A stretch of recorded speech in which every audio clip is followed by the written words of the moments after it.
Dear students, पिछले lecture में आपने सेकंड कोलिगेटिव प्रॉपर्टी समझी थी जिसका नाम था ऑस्मोटिक प्रेशर। तो उसी को आगे हम कंटिन्यू करेंगे और उससे रिलेटेड कुछ पॉइंट्स नोट करते हैं और उसके न्यूमेरिकल भी करेंगे। तो पहला पॉइंट मैं जब आपको बता रहा हूँ कि ये जो फिनोमिना है ऑस्मोसिस का, ये सबसे पहले किसने ऑब्ज़र्व किया था, तो उस साइंटिस्ट का नेम था A.V. नॉल्ट। उसने 1748 में इसको सबसे पहले नोटिस किया था। और दूसरी बात है कि जो एक्सपेरिमेंटल मेजरमेंट होती है ऑस्मोटिक प्रेशर की, तो वो कौन सा मेथड होता है, वो है बार्कले एंड हार्टले मेथड। तो ये मेथड का नेम आपको जरूर नोट करना है। और आगे जो सबसे इम्पोर्टेंट है वो ये है, what is advantages of osmotic pressure method. तो ये जो ऑस्मोटिक प्रेशर मेथड हमने किया है, ये कोलिगेटिव प्रॉपर्टी है और इससे हम मॉलिक्यूलर मास ऑफ सॉल्यूट जो है वो फाइंड आउट करते हैं। तो इसमें क्या खास है जो दूसरी कोलिगेटिव प्रॉपर्टी में नहीं है, वो देखते हैं। तो ये जो कोलिगेटिव प्रॉपर्टी थी ऑस्मोटिक प्रेशर, जिसका फार्मूला आया था PV=nRT, और n जो नंबर ऑफ मोल थे वेट अपॉन मॉलिक्यूलर मास, तो वो यहाँ पर जब आप पुट करते थे W/mRT, तो यहाँ से हम निकालते थे मॉलिक्यूलर मास। तो मॉलिक्यूलर मास जो है निकालते हैं, तो अभी हम लिख रहे हैं ऑस्मोटिक प्रेशर के लिए। तो ऑस्मोटिक प्रेशर जो आएगा वो इस तरह से आ जाएगा। और अगर आपको मॉलिक्यूलर मास फाइंड आउट करना है तो वो WRT अपॉन क्या होगा, PV हो जाएगा, इस टाइप से। तो आप यहाँ पे ये ध्यान रखें कि जो ऑस्मोटिक प्रेशर है, जिसको हम पाई से भी रिप्रेजेंट करते हैं, वो मॉलिक्यूलर मास के इन्वर्सली प्रोपोर्शनल है। कोई भी कोलिगेटिव प्रॉपर्टी होती है वो number of moles of solute के तो डायरेक्टली प्रोपोर्शनल होती है, लेकिन मॉलिक्यूलर मास के इन्वर्सली प्रोपोर्शनल होती है। तो जिन सब्सटेंसेस का मॉलिक्यूलर मास बहुत हाई होता है, तो ऐसे मॉलिक्यूल्स जो होते हैं, उन्हें बड़े मॉलिक्यूल्स, उनको हम बोलते हैं मैक्रो मॉलिक्यूल्स, जैसे कि पॉलीमर्स होते हैं और या जैसे प्रोटीन्स हैं। तो इस तरह के जो बायोमॉलिक्यूल्स होते हैं, जो बड़े बड़े मॉलिक्यूल हैं, उनका मॉलिक्यूलर मास बहुत हाई है। तो उस केस में अगर ये प्रॉपर्टी नोटिस करेंगे तो कोलिगेटिव प्रॉपर्टी में चेंज जो होगा वो बहुत कम होगा। ये वैल्यू बहुत ज़्यादा होगी तो ये वैल्यू बहुत कम आएगी, और बहुत कम मेजरमेंट करना बहुत डिफ़िकल्ट होता है। लेकिन ऑस्मोटिक प्रेशर एक ऐसी कोलिगेटिव प्रॉपर्टी है जिसको बहुत कम मेजरमेंट करना भी पॉसिबल होता है, क्योंकि हम इसको मिलीमीटर में मेज़र कर सकते हैं। तो ये क्वेश्चन बड़ा इंपॉर्टेंट है जो एग्ज़ाम में भी आता है कि which colligative property is preferred for molecular mass determination of macro molecules. तो बड़े मॉलिक्यूल्स का मॉलिक्यूलर मास निकालने के लिए कौन सी प्रॉपर्टी बेटर रहती है, तो उसका आंसर है ऑस्मोटिक प्रेशर। क्योंकि ऑस्मोटिक प्रेशर में चेंज जो है, very small amount of change भी मेजरमेंट हो सकती है, और वो इन टर्म्स ऑफ होती है मिलीमीटर में। तो यहाँ पर एक और बात पूछी जाती है कि जो वो नेक्स्ट कोलिगेटिव प्रॉपर्टी है एलिवेशन इन बॉइलिंग पॉइंट। तो एलिवेशन इन बॉइलिंग पॉइंट जो प्रॉपर्टी है वो मैक्रो मॉलिक्यूल्स का मॉलिक्यूलर मास फाइंड आउट करने के लिए यूज़ नहीं होती है, क्योंकि उस प्रॉपर्टी में बॉइलिंग पॉइंट तक आपको हीट करना पड़ता है। जबकि ऑस्मोटिक प्रेशर जो है that is measured at room temperature. तो एडवांटेज क्या है ऑस्मोटिक प्रेशर की, यही है कि जो लार्ज हैवी मॉलिक्यूल्स होते हैं, पॉलीमर्स, प्रोटीन्स वगैरह, उनका मॉलिक्यूलर मास डिटरमाइन करने के लिए this property is the best. तो आगे समझते हैं कि इम्पोर्टेंट टॉपिक, इसका नाम है आइसोटोनिक सोल्यूशन। तो आपको समझना है कि आइसोटोनिक सोल्यूशंस क्या होते हैं। जो सोल्यूशंस, अगर दो सोल्यूशन हम लेते हैं सेम टेम्परेचर पर, अगर उनके दोनों के ही ऑस्मोटिक प्रेशर सेम हैं, तो ऐसे सोल्यूशन को बोलेंगे और आइसोटोनिक सोल्यूशन या आइसोऑस्मोटिक सोल्यूशन। तो आइसोटोनिक सोल्यूशन क्या होते हैं, which have same osmotic pressure at same temperature. तो सेम टेम्परेचर पर सेम अगर ऑस्मोटिक प्रेशर उनका होता है तो इनको बोलेंगे आइसोटोनिक सॉल्यूशन। तो यहाँ पर आप देखिए जो फार्मूला है ऑस्मोटिक प्रेशर का, अगर दो सॉल्यूशन हमारे पास हैं तो दोनों का ऑस्मोटिक प्रेशर अगर सेम है, R और T तो पहले ही सेम है, तो इसका मतलब जो है उनकी कंसंट्रेशन भी क्या होगी, सेम होगी। यहाँ पर ये बात याद रखनी है कि ये जो कंसंट्रेशन होती है मोल पर लीटर में होती है। अगर कहीं आप आपको ग्राम पर लीटर में कंसंट्रेशन दी है तो उसको उसके मॉलिक्यूलर सॉल्यूट के मॉलिक्यूलर मास से अगर डिवाइड कर लेते हैं तो वो मोल पर लीटर में कन्वर्ट हो जाती है। तो ये आपको याद रखना है कि आइसोटोनिक सोल्यूशन क्या है, जिनका सेम ऑस्मोटिक प्रेशर है सेम टेम्परेचर पर। अगर किसी का ज़्यादा है तो हायर अगर ऑस्मोटिक प्रेशर होता है तो उसको बोलते हैं हाइपरटोनिक, हाइपरटोनिक बोलते हैं। अगर लेस ऑस्मोटिक प्रेशर है तो उसको बोलते हैं हाइपोटोनिक। तो ये दो टर्म भी आपको लर्न कर लेनी है। तो लीजिए आगे एक और टर्म समझते हैं, हेमोलाइसिस एंड प्लाज्मोलाइसिस। तो देखिए ये क्या होती है, अगर एनिमल या प्लांट सेल को अगर आप वाटर के कांटेक्ट में रखते हैं, ये मेम्ब्रेन इसके चारों तरफ है, और अगर बाहर वाटर है तो वो क्या होगा कि उसके अंदर एंटर कर जाता है तो उसकी क्या हो जाती है, स्वेलिंग हो जाती है। और ये वाटर मॉलिक्यूल जब इसमें प्रेशर लगाते हैं तो इसको ट्रिगर भी बोलते हैं। तो इस तरह की जो प्रोसेस होती है जिसमें किसी भी प्लांट सेल में या एनिमल सेल में स्वेलिंग हो जाती है वाटर के कांटेक्ट में रखने से, तो इस प्रोसेस को तो बोलते हैं हेमोलाइसिस। अगर आप इसको किसी कंसंट्रेटेड सॉल्यूशन जैसे सपोज NaCl के सॉल्यूशन के कांटेक्ट में रखते हैं तो अंदर का वाटर जो है वो बाहर आ जाता है, तो उसकी क्या हो जाती है, श्रिंकिंग हो जाती है। तो इस प्रोसेस को बोलते हैं प्लाज्मोलाइसिस। तो आपको दोनों में डिफ्रेंशिएट कर लेना है कि हेमोलाइसिस क्या है और प्लाज्मोलाइसिस क्या है। तो यहाँ पे अगर मैं RBC की बात करता हूँ, रेड ब्लड सेल जो ह्यूमन बॉडी का है सेल है, तो उसको अगर 0.91% NaCl के कांटेक्ट में रखते हैं तो उस केस में ना तो स्वेलिंग होती है ना ही श्रिंकिंग होती है। तो क्योंकि कंसंट्रेशन जो है वो सेम हो जाती है और ऑस्मोटिक प्रेशर भी सेम हो जाता है। तो ये जो मैंने आपको बताया था कि ऐसे वाटर बाहर आ जाता है, तो वाटर कमिंग आउटसाइड जो है इससे, तो उस प्रोसेस को एक्सोओस्मोसिस बोलते हैं। और वाटर जो एंटर करता है तो उस प्रोसेस को बोलते हैं एंडोओस्मोसिस। तो ये दो टर्म भी आपको दिमाग में रखनी है कि what is exosmosis and what is endosmosis. तो यहाँ पे एक पॉइंट और मैं आपको बता देता हूँ कि जो लोग बहुत सारा साल्ट खाते हैं तो इस तरह की एक प्रॉब्लम हो जाती है कि उसमें उनकी बॉडी में जो है वाटर जो है वो रिटेन हो जाता है उनके टिश्यू सेल में। तो उस तरह की प्रॉब्लम को बोलते हैं एडिमा। तो ये आपको याद रखना है, ये उन लोगों में होती है the people who take large amount of salt, जो बहुत ज़्यादा नमक खाते हैं। तो ये भी ऑस्मोसिस से रिलेटेड एक फिनोमिना है। एक और आपको बताता हूँ, जो मीट की प्रिजर्वेशन होती है बाई साल्टिंग होती है, बहुत ज़्यादा उसमें नमक लगा देते हैं तो उससे क्या होता है कि मीट को प्रिजर्व करना पॉसिबल होता है, क्योंकि इसमें क्या होता है जो वाटर मॉलिक्यूल्स हैं वो बाहर आ जाते हैं, तो जो बैक्टीरिया है वो ड्राई हो जाता है, तो और वो डिस्ट्रॉय हो जाता है, डाई हो जाता है, डेड हो जाता है। तो इस तरह से जो मीट की प्रिजर्वेशन होती है वो भी किस वजह से होती है, बाई साल्टिंग। तो ये भी ऑस्मोसिस से रिलेटेड ही है। ऐसे ही फ्रूट को प्रिजर्व करने के लिए उसको शुगर कोटेड कर दिया जाता है, तो वो भी ऑस्मोसिस के बेस पर है। तो ये दो पॉइंट भी आपको लर्न कर लेने हैं। तो आगे रीड करते हैं, what are biological importance of osmosis. तो देखते हैं ऑस्मोसिस का बायोलॉजी में क्या रोल होता है।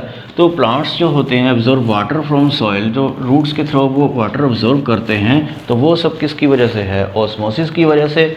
और इसी तरह से जो मूवमेंट ऑफ वाटर है into different parts of animal body या human body, that is also due to osmosis. और आगे स्ट्रेचिंग ऑफ लीव्स है या फ्लावर्स है, वो भी ऑस्मोसिस की वजह से ही होता है। और आगे bursting of red blood cells in contact with water, अगर सेल को वाटर के कांटेक्ट में रखें और उसमें प्रेशर इंक्रीज होने से उसकी ब्रस्टिंग हो सकती है, तो ये सब भी किसकी वजह से है, ऑस्मोसिस की वजह से है। तो इस तरह से बायोलॉजी में जो है ऑस्मोसिस का काफ़ी बड़ा रोल रहता है। तो आगे कुछ न्यूमेरिकल्स करते हैं। फर्स्ट देखते हैं, calculate the osmotic pressure of A 5% aqueous solution of urea. तो आपको यूरिया का फार्मूला याद होगा, NH2CO NH2। 5% का मतलब ये हुआ कि 5 ग्राम जो यूरिया है सॉल्यूट है इन 100 ml ऑफ सोल्यूशन है। तो इसमें जो वेट ऑफ सॉल्यूट है, वेट ऑफ सॉल्यूट जो है यहाँ पर कितना है, वो है 5 ग्राम। और जो वॉल्यूम ऑफ सोल्यूशन है वो 100 ml है। तो ये जो ऑस्मोटिक प्रेशर जब आप कैलकुलेट करते हैं तो उसमें आपको याद ये रखना है कि वॉल्यूम आपको लीटर में लेना है। तो मिलीलीटर के लीटर बनाने के लिए आपको क्या करना पड़ेगा, 1000 से डिवाइड करना पड़ेगा। तो ये आ जाएगा 0.1 लीटर।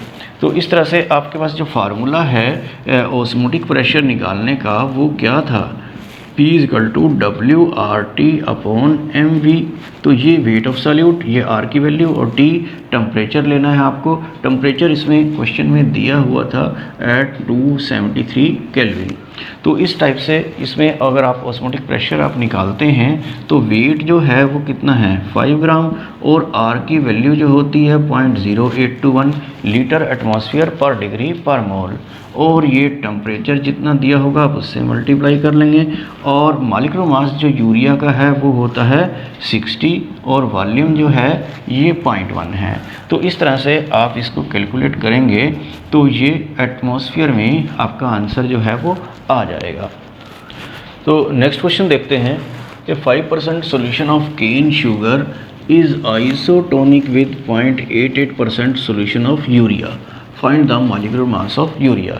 वैसे तो सबको पता ही है कि यूरिया का मॉलिक्यूलर मास 60 होता है, लेकिन आपको इस क्वेश्चन में डिटरमाइन करना है, और ये आइसोटोनिक सॉल्यूशन से रिलेटेड है। तो देखिए कैसे इसको सोल्व करेंगे। ये जो 5% सॉल्यूशन है, 5% का मतलब होता है 5 ग्राम इन 100 ml। तो 5 ग्राम अगर 100 ml में है तो इसको हम लिख सकते हैं 50 ग्राम इन 1000 ml। तो 1000 ml का मतलब होता है 1 लीटर। तो ये जो कंसंट्रेशन बन गई है इसकी केन शुगर की, तो केन शुगर की जो कंसंट्रेशन है वो 50 ग्राम पर लीटर है।